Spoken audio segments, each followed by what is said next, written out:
అఘోరి మాత విన్యాసాలు అందరినీ తీవ్రంగా కలవరపెడుతున్నాయి. సనాతన ధర్మం పరిరక్షణ కోసం ఆత్మార్పణ చేసుకుంటానని బయలుదేరిన అఘోరి మాత కిరసనాయిలు పోసుకుని నిప్పంటించుకునే ప్రయత్నం చేసిన సంఘటన అందరినీ తీవ్రంగా ఉలికిపడేలా చేసింది.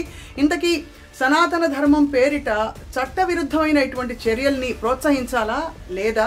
ఇది నిజంగా ధర్మం కోసం జరుగుతోందా, లోపల హిడెన్ అజెండా ఇంకేమైనా ఉందా? అలాంటి వాళ్ళు ఇలా వచ్చేసి ఆల్ ఆఫ్ అ సడన్ ఒంటి మీద దుస్తులు లేకుండా నడవడమే కొంత విచ్చలవిడితనంగా చాలామందికి అనిపిస్తోంది. కానీ ఇక్కడ ధర్మం పేరిట అంత పెద్ద పెద్ద బొట్లు పెట్టుకుని బయలుదేరినప్పుడు ఒక్కసారిగా అండానికి జంకుతారు. ఒక అఘోరి మాతకి ఇంతటి ఒక సాహసానికి దుస్సాహసానికి పాల్పడవలసిన అవసరం ఏమొస్తుంది? ఒకవేళ నిజంగానే సమాజానికి మేలు జరగాలని ఆవిడ అలా చేసుకుందామని అనుకున్నారు, అక్కడి నుండి కూడా చేసుకోవచ్చు. ధర్మ పరిరక్షణ అది గొప్ప సంకల్పం, చాలా గొప్ప సంకల్పం. అంత మంచి సంకల్పాన్ని లిప్స్టిక్ వేసుకోవడానికి, గోళ్ళకి రంగు వేసుకోవడానికి దానిలో ఆంతర్యం ఏమిటి? Main agenda. So every action should have a reaction that is in line with the religious texts.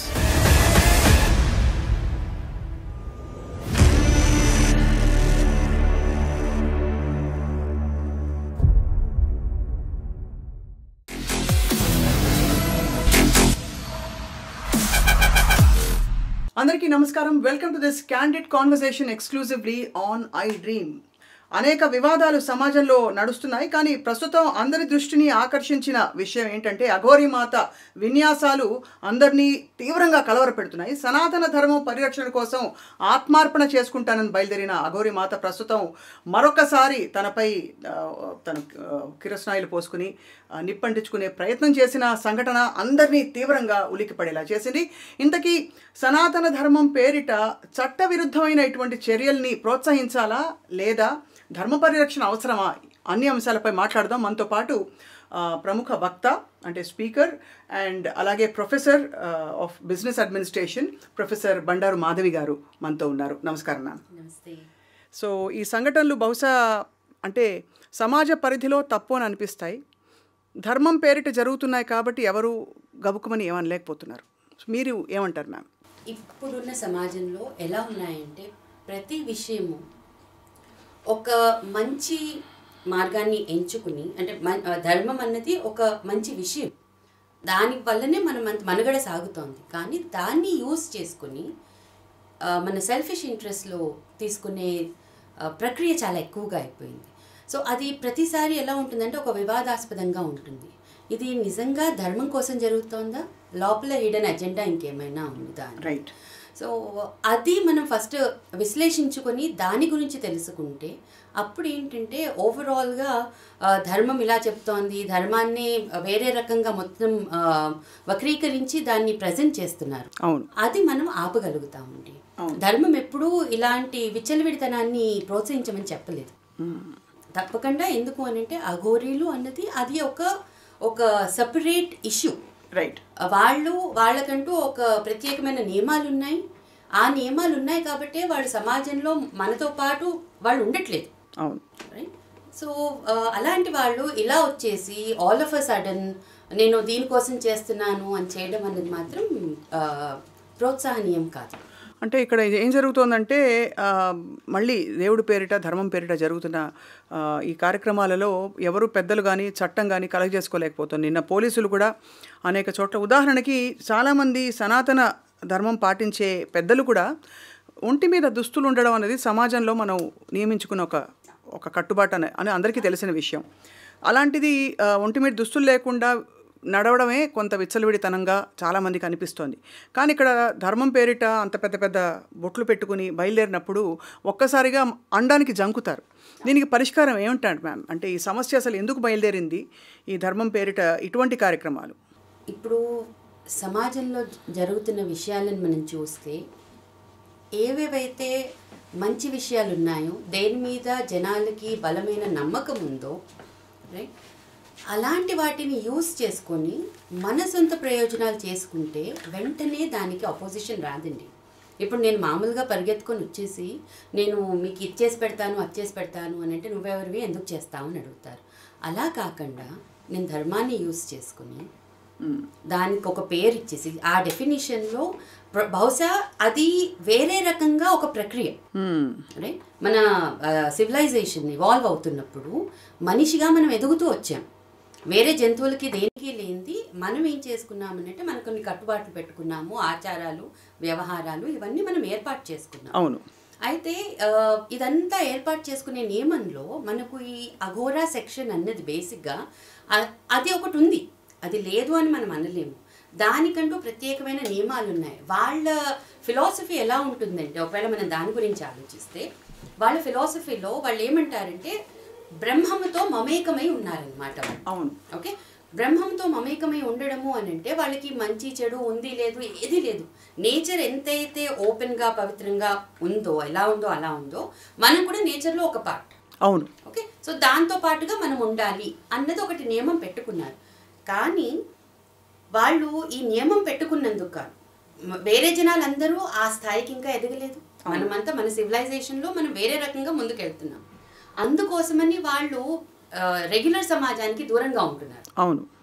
అలాంటి పరిస్థితిలో సడన్గా ఇలా ఒకళ్ళు వచ్చేసి నేను ధర్మాన్ని కాపాడడానికో లేకపోతే సమాజాన్ని ఉద్ధరించడానికో నేను ఈ పని చేసేస్తాను అని అంత రావడం అన్నది దీంట్లో ఎంతవరకు నిజాయితీ ఉంది, ఎంతవరకు ఇది న్యాయమైంది ఆలోచించి వచ్చారా లేకపోతే వేరే ఇంకేదైనా ఉద్దేశంతో వచ్చి ఇలాంటి పని చేస్తున్నారా, అక్కడ మనకి డౌట్ ఉంటుంది. అందుకోసమని నాకు తెలిసి పోలీసులు కానీ ఇంకెవరైనా కూడా వెంటనే యాక్షన్ తీసుకోలేకపోతున్నారు. అవును. ఫస్ట్ ఏంటి అంటే దాన్ని అరికట్టి పక్కకు తీసుకెళ్ళి దాన్ని క్లియర్గా ప్రోబ్ చేసి అసలు ఎందుకు జరుగుతోంది, ఎవరు ప్రోత్సహించారు, ఆల్ ఆఫ్ సడన్ ఎందుకు వచ్చావు, ఎందుకు అని అంటే వాళ్ళకు కూడా ఒక గురు పరంపర ఉంటుందండి. కరెక్ట్. అవును. వాళ్ళు అలా వచ్చేసేయరు. సో మరి ఏ గురువు గారు ఆవిడకి ఆదేశం ఇస్తే ఆవిడో ఆయనో కూడా తెలియని పరిస్థితుల్లో జరుగుతోంది ఇది. మరి ఏ ప్రోత్సాహంతో వచ్చేసారు? అండ్ అలాగే ధర్మ పరిరక్షణ కోసం ఏర్పాటైన పీఠాలు, ధర్మపీఠాలు ఎన్నో ఉన్నాయి. కానీ అటువంటి పీఠాధిపతులు కానీ గురువుగారులు కానీ ఎవరు కూడా వచ్చి సమర్థించలేదు ఈ చర్యని. చాలా వరకు ఎక్కువ మంది దీన్ని ఆపే ప్రయత్నమే చేస్తున్నారు, అంటే ధర్మం పేరిట ఇలా చేయొద్దని.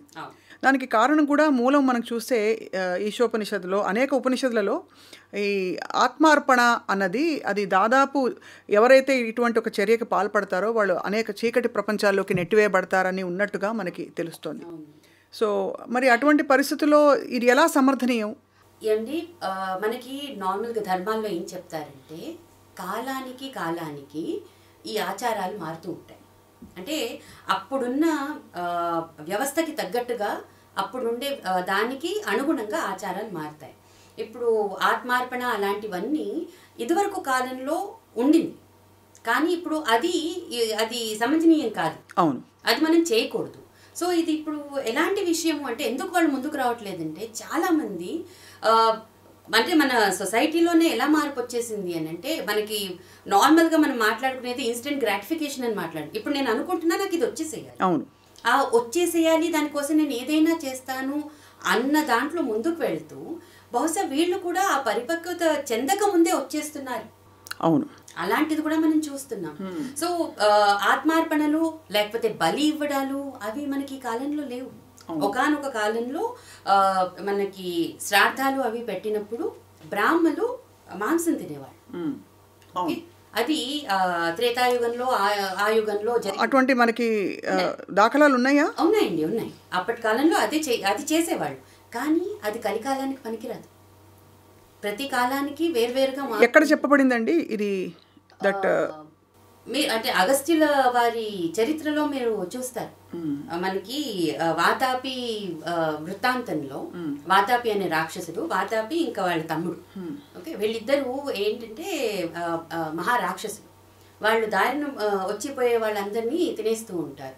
వాళ్ళు తినే వృత్తాంతంలో వాళ్ళు ఏంటి అని అంటే వాళ్ళు చేసేది వాళ్ళు ఏంటంటే మనిషి రూపం తీసుకుని దారిలో వెళ్ళే బ్రాహ్మణుల్ని కానీ వీళ్ళని పిలిచి మా ఇంట్లో ఇవాళ శ్రాద్ధకర్మ ఉంది, మీరు మాకు భోక్తగా రావాలి అని పిలిచేవాళ్ళు అనమాట. పిలిచినప్పుడు వాతాపి తమ్ముడు మేకలాగా అయిపోయి మాంసంలాగా మారి దాన్నే వండేసి ఆ బ్రాహ్మణులకి పెట్టేవాడు. ఓహో, తెలియకుండా, ఎరుక లేకుండా తినేవారు. ఎరుక లేకుండా అనంటే అంటే ఆ ప్రిటెన్షన్తో మేకలాగా మారిపోయి మాంసంలాగా అయినప్పుడు బ్రాహ్మణులకి భోక్తలకి అది పెట్టారు. ఓహో. పెట్టిన తర్వాత వాళ్ళు ఏం చేస్తారంటే పొట్టలోకి వెళ్ళిపోయిన తర్వాత వాడు బయటకు రానగానే పొట్ట చీల్చుకొని బయటకు వచ్చేవాడు. అప్పుడు ఆ మనుషుల్ని వాళ్ళు తినేసేవాడు. ఇది మనకి నిర్ధారణ కానీ మేకలు తినేవారు అన్నది నిర్ధారణ అయింది. ఓకే, అలా అగస్త్యుల వారు చాలా పెద్ద మహర్షి, ఆయనది పసిగడతారు. పసిగట్టి ఏం వెళ్తారు, వెళ్ళి అలాగే భోక్తగా ఉండి భుజిస్తారు. అయిన తర్వాత ఆయన ఒక్కటే వాతాపి జీర్ణం అనుకుంటారంతే.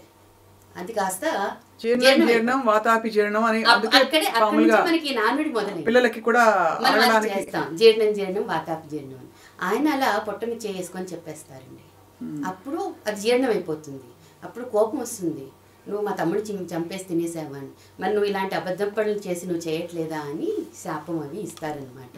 సో ఆ కాలంలో అది బ్రాహ్మణులు తిన్నారు, కానీ ఈ కాలానికి అది పనికిరాదు. దానికి సబ్స్టిట్యూషన్గానే మనం ఇప్పుడు ఏం చేస్తామంటే మినపగారెలు వేసి పెడతాం. అలా కాలానికి మార్పులు ఉన్నాయి. అవును. ఓకే, ధర్మము కాలానికి అనుగుణంగా మారుతుంది, సత్యం నిలబడుతుంది, సత్యం చుట్టూ ధర్మం మారుతుంది. ఇది మనకి పర్ఫెక్ట్గా మహాభారతంలో కనిపిస్తుంది. కృష్ణుడు చూపిస్తాడు ఎవరితో ఎలా మసలాలి, ఎక్కడ ఎలా ఉండాలి, ఎవరికి ఏ ధర్మం వర్తిస్తుంది. అవును. సో మనకి ఇవన్నీ ఉన్నాయి, దాఖలాలు ఉన్నాయి, శాస్త్రాల్లో ఉన్నాయి. మహాభారతం చదివితే ఇవన్నీ వృత్తాంతాలు వస్తాయి, ఈ స్టోరీస్ అన్నీ కూడా మనకు వచ్చేస్తాయి. సో అంత ఉన్నప్పుడు ఆత్మార్పణ, బలి ఇవ్వడము అవి ఈ కాలానికి లేవు. అయితే ఇక్కడ మీరు అన్నారు ఎవరి అంటే లోగుట్టు ఏమిటి, ఎవరు ప్రేరేపిస్తున్నారు అని అనుకుంటే, ఇప్పుడు ఉన్నపళంగా దాదాపు అంటే అన్నీ వదిలేసిన జీవితం గడుపుతున్న ఒక అఘోరి మాతకి ఇంతటి ఒక దుస్సాహసానికి పాల్పడవలసిన అవసరం ఏమొస్తుంది? ఒక మాట చెప్పినా అండి, ఒకవేళ నిజంగానే సమాజానికి మేలు జరగాలని ఆవిడ అలా చేసుకుందామని అనుకున్నారనుకోండి, అక్కడ ఉండి కూడా చేసుకోవచ్చు, వాళ్ళ ఉన్న స్థలంలో ఉండి కూడా చేసుకోవచ్చు, పరిగెత్తుకొచ్చి ఇక్కడ చేసుకునే అవసరం లేదు. లేదా అక్కడ మా ఉన్న స్థలంలో మేము అక్కడ చేస్తున్నాము అని ఒక్క సోషల్ మీడియాలో ఇచ్చేసి వాళ్ళు ఉన్న చోట చేసుకున్నా కూడా ఎక్కడైనా సరే. ఇప్పుడు ఏమండి, సొసైటీకి మంచి జరగాలని చేస్తున్నప్పుడు వచ్చి 10 మందిలో నువ్వు కూర్చొని చేయక్కర్లే. అంటే 10 మందిని చైతన్యపరచడానికి అని అన్వయించుకోవచ్చు అంటారా? చైతన్యపరచడానికి ఆత్మార్పణ అనే ఒక ప్రక్రియ ఎంతవరకు సమంజసం అండి? ఎంతవరకు సమంజసం అన్నది అఫ్కోర్స్ అది రెండో ప్రశ్న. ఎందుకు అనంటే మనం చూసేది ఏంటి అనంటే, మంచి విషయాల కన్నా చెడు విషయాలకి జనాలు ఎక్కువగా ఆకర్షితులవుతారు. ఒక్క మంచి విషయాన్ని మనం అక్కడ ఎంఫసైజ్ చేయాలి అనంటే 10 చెడ్డ విషయాలని మనం విత్స్టాండ్ చేసుకొని వాటిని మనం రిజైలియేట్ అవ్వగలిగితేనే ఆ మంచి విషయం బయటకు వస్తుంది, లేదా తొక్కేయబడుతుంది. అవును. అలాంటప్పుడు ఒక మంచి విషయం చెప్పడానికి ఇంత ఎక్స్ట్రీమ్ మార్గం ఎంచుకునే అవసరం అయితే లేదు. సో ఏ రకంగా చూసినా ఓకే, ఇంటెన్షన్ బాగానే ఉంది అనుకుందాం, ఇంటెన్షన్ చాలా బాగుంది, మీరు చేయదలుచుకుంది బాగుంది, ధర్మ పరిరక్షణ అది గొప్ప సంకల్పం, చాలా గొప్ప సంకల్పం. అంత మంచి సంకల్పాన్ని ఈ ప్రక్రియ ద్వారా డైల్యూట్ చేశారు నన్ను అడిగితే. అది అంటే చాలా మంది సనాతనులు ఇలాగే అంటున్నారు, సనాతన ధర్మ పరిరక్షకులు కూడా. అంత మంచి సంకల్పాన్ని అది ఎప్పుడు సక్సెస్ఫుల్ అవుతుందండి? ఆ సంకల్పము దాని అప్రోచ్ కరెక్ట్గా ఉన్నప్పుడే సక్సెస్ఫుల్ అవుతుంది. నీ సంకల్పం బాగుంది కానీ నీ ప్రక్రియ బాగాలేదు.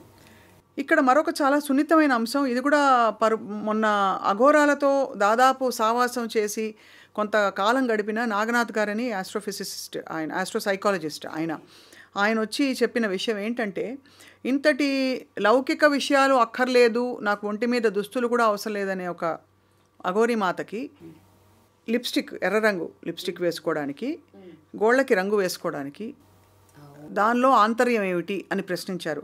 అది సమంజసమైన ప్రశ్న అంటారా ఈ సందర్భంలో? అదే చెప్తున్నాను, సంకల్పం బాగుంది, మీ ప్రక్రియ బాగాలేదు. ఇప్పుడు ఏమవుతాయంటే ప్రతి చిన్న విషయము హైలైట్ అవుతాయి. ఇది ఏం జరుగుతుంది అంటే అసలు ధర్మమే కరెక్టా అన్న ప్రశ్నకి దారి తీస్తుంది. సో ఇలాంటివన్నీ చూసినప్పుడు ఏమనిపిస్తుందంటే ఇవన్నీ చిన్న చిన్న చిన్న ఇన్సిడెన్సెస్ అండి, మెయిన్ ఎజెండా అది ఎక్కడి దాకా అప్రోచ్ ఉంది. మనం ఎప్పుడైనా కూడా ఏదైనా గొడవ జరిగిందనుకోండి ఇంట్లో కూడా, ఒక 10 ఇన్స్టెన్సెస్, ఒక చిన్న చిన్న గొడవలు మన మధ్యలో జరుగుతాయి కదా, జరిగినప్పుడు ఆ గొడవ వెంటనే పైకి రావడానికి లోపల కారణం అసలైంది వేరేది ఉంటుంది. అవును, ఇద్దరు మనుషుల మధ్యలో వివాదాలు ఎందుకు వస్తాయి అని అంటే, మన లోపల మనకు ఒక ప్రాబ్లం ఉంటుంది. దాన్ని మనం డైరెక్ట్గా చెప్పం. ప్రతి చిన్న అంశాన్ని హైలైట్ చేసి ఇక్కడ నువ్వు ఇచ్చేసావు, అక్కడ వచ్చేసావని వాటి మీద ఎక్కువగా ఫోకస్ ఉంటుంది. మేనేజ్మెంట్ కాన్సెప్ట్ లో కూడా మేము అది సహజమైన ఇది. ఎస్.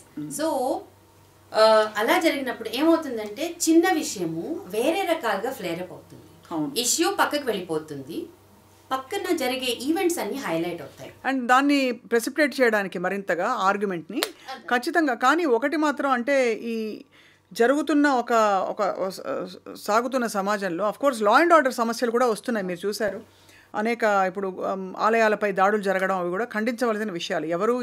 ఎవరి ఇలాకాలోకి రాకూడదని ఎలా అయితే అంటారో ఎవరి ఏరియాలోకి ఎవరు రాకూడదు. సో దాని గురించి మరి దానికి ఏమిటి పరిష్కారం అంటారు మాధవి గారు? మనకి మన కాన్స్టిట్యూషన్లో కూడా there are certain matters, okay, religious matters, వాటి మీద లా కూడా డైరెక్ట్గా తీర్పులు ఇవ్వదండి. అవి ఏం చెప్తాయి అని అంటే రిలీజియస్ టెక్స్ట్స్ని కరెక్ట్గా దాంట్లో ఉండే గైడ్ లైన్స్ని ఫస్ట్ చదివి బేస్డ్ ఆన్ దాట్ ఈ మ్యాటర్స్లో కూడా జడ్జ్మెంట్ ఇస్తారు. So every action should have a reaction that is in line with the religious text. Yes, even the constitution says so. I mean so అలా ఉన్నప్పుడు అండ్ దానికోసం we have expert committees. Okay, expert committees are establish and దాంట్లో మంచి నిష్ణాతులైన వాళ్ళని పిలిచి దాని మీద ఒక మంచి విశ్లేషణ జరిగి అది ఎంతవరకు అందరికీ మంచిదా కాదా అని చూసి అప్పుడే తీసుకుంటారు. అలాంటప్పుడు ఇప్పుడు మనకి బేసిక్గా యూనిఫామ్ సివిల్ కోడ్ అని గవర్నమెంట్ పరంగా బ్రాడర్ ఆస్పెక్ట్స్లో చూస్తే ఎలా అనిపిస్తుందంటే బహుశా ఇవన్నీ చిన్న విషయాలు ఒక మేజర్ ఎజెండాకి ఏమైనా వెళ్తున్నాయా అనే ఒక అనుమానం వస్తుంది. ఎందుకనంటే ఇప్పుడు ఎవరైతే Aghori what ever is happening, అసలు ఆవిడ ఎగ్జిస్టెన్సే ఒక డౌట్ఫుల్ లాగా ఉంది. ఓకే, మనము న్యూస్లో చూసినట్టయితే అసలు ఆడావిడ మగవాళ్ళ అని కూడా దాని మీద కూడా చర్చలు జరిగాయి. జరుగుతాయి. ఆవిడ ఆడని సంప్రదించుకునే ప్రయత్నం కూడా చేశారు, రైట్? సో ఇవన్నీ ఇన్సిడెన్సెస్ ఒకదాని తర్వాత ఒక ఈవెంట్స్ అన్ని చూస్తూ ఉంటే దీంట్లో ఎంతవరకు నిజాయితీ ఉన్నది అన్నదే ఒక క్వశ్చన్ మార్క్. అంటే ఈ సంఘటన, ఈ మొత్తం ప్రక్రియ, ఈ క్రమం అంతా కూడా నిజాయితీని ప్రశ్నించవలసిన సమయం. ఎవరు ఉన్నారు వెనకాల, ఎందుకు వచ్చారు. సో నా ఉద్దేశంలో మన ధర్మాన్ని కాదు ప్రశ్నించాల్సింది, ఆ ప్రక్రియ చేసిన వాళ్ళని అసలు ఎందుకు చేశారన్న ఆరా తీసిన తర్వాత అప్పుడు మనం ధర్మం వరకు వెళ్ళాలి. అంటే మరింతగా ఇప్పుడు పరిస్థితులు చూస్తే ప్రొఫెసర్ మాధవి గారు, సో కాల్డ్ మనకి సెక్యులర్ వాదాన్ని ప్రోత్సహించే వాళ్ళని కూడా కొంతమంది శత్రువులుగా చూస్తున్నారు, తప్పుపడుతున్నారు. ఉదాహరణకి ఇక్కడ ఈ విషయంలో కూడా ఎందుకు పోలీసులు లా అండ్ ఆర్డర్ దీని ప్రకారం ఇంటర్ఫియర్ కాలేకపోతున్నారంటే ఎక్కడ అంటే సనాతన ధర్మాన్ని వ్యతిరేకించిన ఒక భావన కలిగిస్తారు కాబోసు అని. సెక్యులరిజం అంటే ఏంటి? సెక్యులరిజం అంటే ఎంతమందికి సెక్యులరిజం అన్న దాని మీద క్లియర్ అవగాహన ఉంది. Secularism does not mean that నువ్వు ఒకదాన్ని ఖండిస్తున్నావు, ఒకదాన్ని ప్రోత్సహిస్తున్నావు. మోస్ట్ ఆఫ్ ది టైమ్స్ మనకి ఇప్పుడు ఎలా అయిపోయింది అని అంటే సెక్యులరిజంలో మెజారిటీ డామినేషన్ ఉంది అని ఒక అపోహ కలిగించి, సో ఏవైతే డామినేటింగ్గా ఉన్నాయో వాటిని సప్రెస్ చేయండి, ఏవైతే మైనారిటీగా ఉన్నాయో వాటిని ప్రోత్సహించండి లాగా మారింది. Secularism is never about one dominating or one suppressing thing. It is all about embracing every religion, right? Embracing every faith. Okay, so ఇప్పుడు అది అఘోరీలు వచ్చారు, లా అండ్ ఆర్డర్ సనాతన ధర్మానికి ఇది ఇబ్బంది అవుతుంది కాబట్టి వీళ్ళు ముందుకు రావట్లేదు, అదంతా మళ్ళీ చెప్తున్నాను కదా. ఒకటి మొదలవుతే దాని వెనకాల దాన్ని యూస్ చేసుకునే కోణాలే ఎక్కువగా మనకు కనిపిస్తున్నాయి. మనకి ఇప్పుడు అంటే సింపుల్ థింగ్, మొహర్రంలో దాంట్లో కొట్టుకుంటారు, right? It's again hurting your self. చాలా అసలు రక్తాలు కారిపోయేలాగా కొట్టుకుంటారు. So their hurting your self is again bad కదా.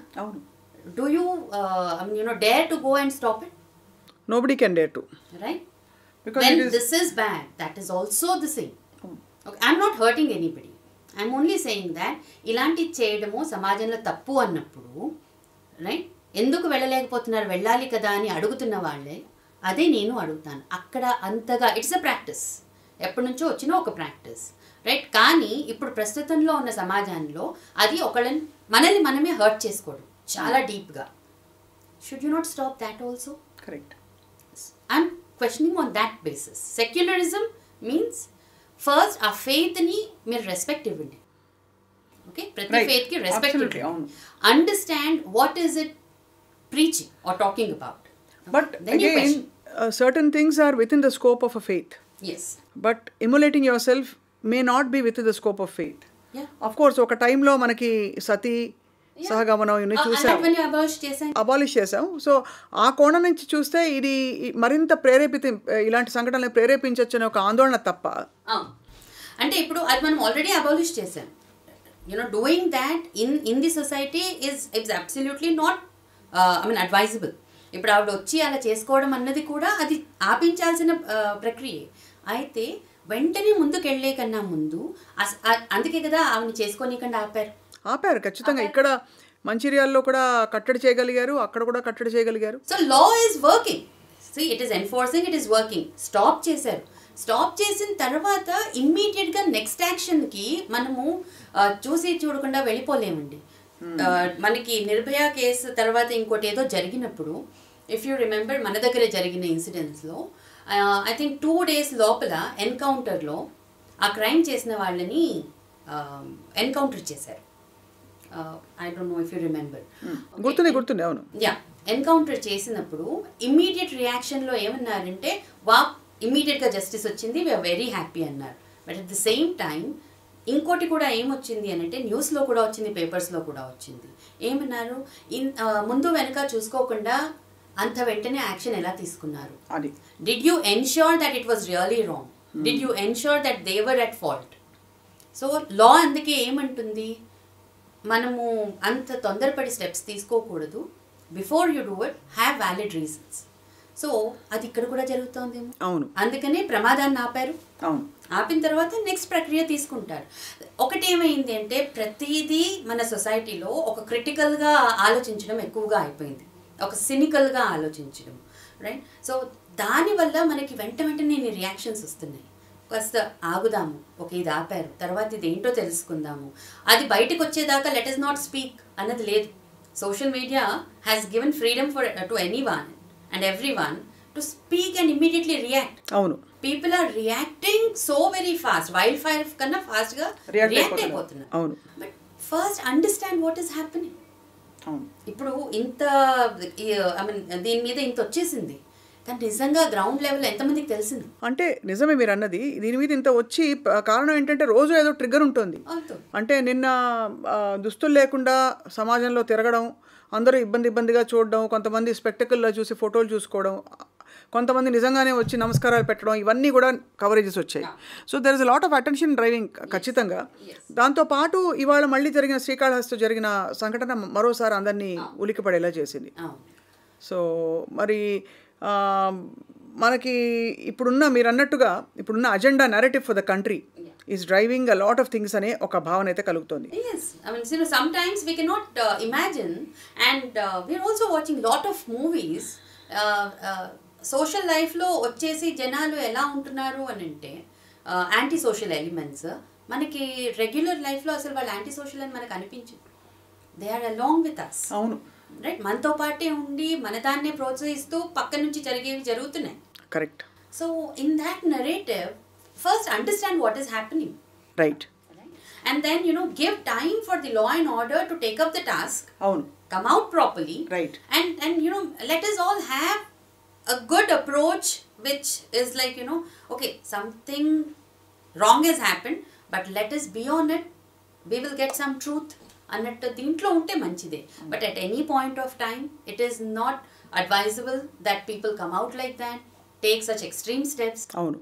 ఇప్పుడు అది ఎవరికి మంచిది కాదు. ముత్యాలమ్మ ఆలయంలో పూజలు జరగనివ్వకుండా ఆపడం నుంచి మొదలైన ఈ ప్రక్రియకి సుఖాంతం ఏమిటి ప్రొఫెసర్ మాధవి గారు? నేను అదే చెప్తూనే వస్తున్నాను. Law and order will take its course. Let us all have faith that the truth will come out, right, and give time to the police to probe into the thing.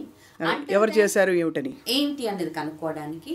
until then we need to be alert that it does not repeat again. అక్కడ again మళ్ళీ పోలీస్కే will have more work దాన్ని ఆపడానికి.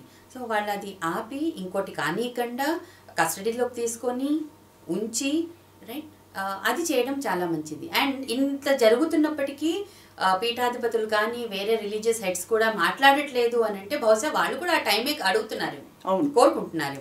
అసలు ఏంటి అంటే ఎవరెక్కడ లేదండి, కోరుకోవడంతో పాటు ఎవరెక్కడ ఏది మాట్లాడితే ఏది బెడిసి కొడుతుందో అని ఒక సంయమనంతో ఉన్నారు. మిస్ఫైర్ అవుతుంది. ఎందుకంటే ఎవరు ఈరోజు వచ్చి ఖండించినా కూడా అంటే ధర్మాన్ని మీరు రక్షించరా అని ప్రశ్నించే పరిస్థితులు. అందులో ధర్మపీఠాధిపతులకు అది మరింత పెద్ద చాలా మహత్తరమైన బాధ్యత అది. అండ్ ఇతరులు మాట్లాడితే అది పెద్ద దానికి చెల్లుబాటు ఉండకపోవచ్చు, కానీ వీళ్ళకి ఒపీనియన్స్ ఉన్నాయనే ఒక భావన కలుగుతుంది తప్ప దానిలోని ఆంతర్యం గ్రహించట్లేదు. దట్ ఇది ఒక హింసాత్మకమైన మార్గం. ఇటువంటి మార్గాల ద్వారా హింసకి హింస సమాధానం కాదు. ఒకవేళ హింస జరుగుంటే వాళ్ళని శిక్షించడానికి చట్ట వ్యవస్థ పూనుకోవాలి తప్ప మరొకటి కాదు. సపోర్ట్ చేయాలి.